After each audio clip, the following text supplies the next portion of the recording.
Freedom is not free. Simple words that we know are true. For 234 years, our freedom has been paid by the service and sacrifice of those who've stepped forward, raised their hand, and said, "Send me."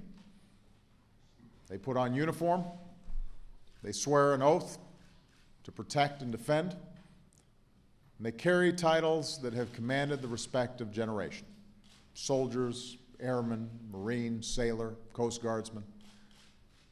Our nation endures because these men and women are willing to defend it with their very lives.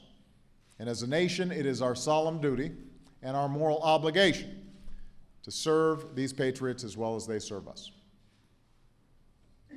But we are here today because these Americans in uniform have never served alone.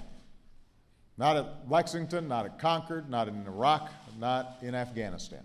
Behind every American in uniform stands a wife, a husband, a mom, a dad, a son or a daughter, a sister or a brother. These families, these remarkable families, are the force behind the force. They too are the reason we've got the finest military in the world. Whenever I'm with our troops overseas, when I ask them, "What can we do for you?" there's one thing they request more than anything else: take care of my family. Take care of my family. Because when our troops are worried about their families back home, it's harder for them to focus on the mission overseas.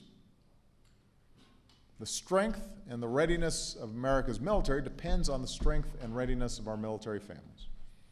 This is a matter of national security. It's not just the right thing to do, it also makes this country stronger. And that's why over the past 2 years, we've made major investments to take care of our military families. Secretary Gates has been one of the leaders in this process. New housing and child care for families, new schools for military kids, better health care for veterans, new educational opportunities for hundreds of thousands of veterans and their family members under the post-9/11 GI Bill. And that's why, as part of a landmark presidential study directive, for the first time ever, the well-being of our military families is now a national priority. Not just a Defense Department priority, not just a VA priority, it is a federal government priority. Today, my administration is working to implement nearly 50 specific commitments to improve the lives of military families. Everything from protecting families from financial scams, to improving education for military kids and spouses, to stepping up our fight to end homelessness among veterans. And as Commander-in-Chief, I'm not going to be satisfied until we meet these commitments.